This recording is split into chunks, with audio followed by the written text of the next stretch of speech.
Hey gamer, today we're going to take a look at Galaga Wars Plus for Apple Arcade, a classic reimagined. Again. So let's take a look and see if this one can keep some of that old magic.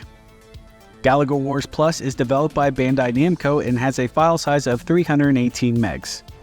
Bandai Namco is home to a bunch of other IPs on Apple Arcade and the App Store that will probably strike you as familiar.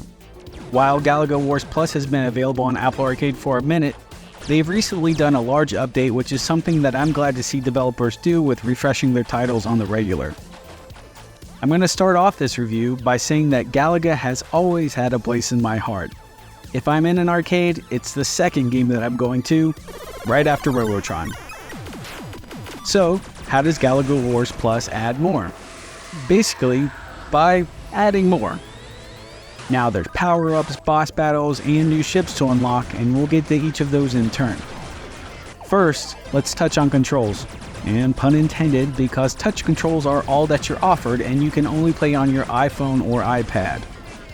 I was playing on my iPad Pro 2nd Gen, and I used my Apple Pencil to further get my hand out of the way. You drag your finger or pencil around to guide your ship, and you won't hear me say this often, but I think that touch controls are the way to go here. In fact, comparing it to the original joystick where you were at the mercy of the set speed of the ship, the touch controls allow me to be much more reactive and allow me to move around as fast as I want. I'm not sure if this is a caveat or not, but if you lift your finger or pencil off the screen, the game pauses until you touch it again.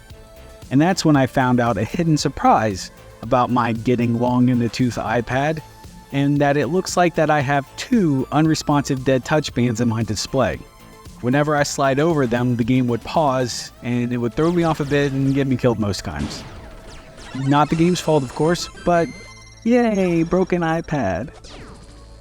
So let's talk about those new features. Your ship has a set amount of power-ups available that you can get access to by destroying enemies. You can also get power-ups to increase your rate of fire, and yes, the original power-up of linking a second ship is here too. Although with that one, while it's essentially giving you an extra hit, it turns you into far too big of a target and it's nearly impossible to dodge certain attacks. And that leads me to an old school Galaga tip. To make it far, don't look at your enemy. Look at your ship. That way you're not caught off guard when you're getting attacked from multiple enemies. And that leads me to a slight negative here. With more on the screen, there's, well, more on the screen. And being able to discern an effect from an attack can sometimes be difficult. In addition to power-ups, there are boss battles too, and in the last update they changed some of the bosses to keep it fresh.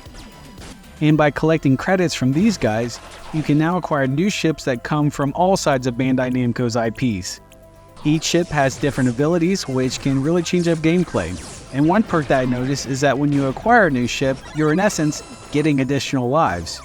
You choose your starting ship, and when you lose that one, it will randomly select your next one from your unlocked ships that you can continue your run. With the coins that you collect, you can upgrade your ship's abilities, and I found that the best tactic is to just upgrade them evenly because they're given to you randomly and you'll use all of your ships during a run anyway. So, on to the rating. I'm going to give Galaga Wars Plus a 4.5 out of 5. It really builds on the original, and the power-ups and boss battles really give a varied pacing to the gameplay. If you're looking for other arcade shooters available on Apple Arcade, check out Dodonpachi Resurrection HD Plus and Redout Space Assault. Redout's review are a little low, but the title's a lot easier to pronounce. And that'll do it for today. Be sure to like and subscribe for more Apple Arcade game reviews, accessory reviews, and top 5 lists. See ya!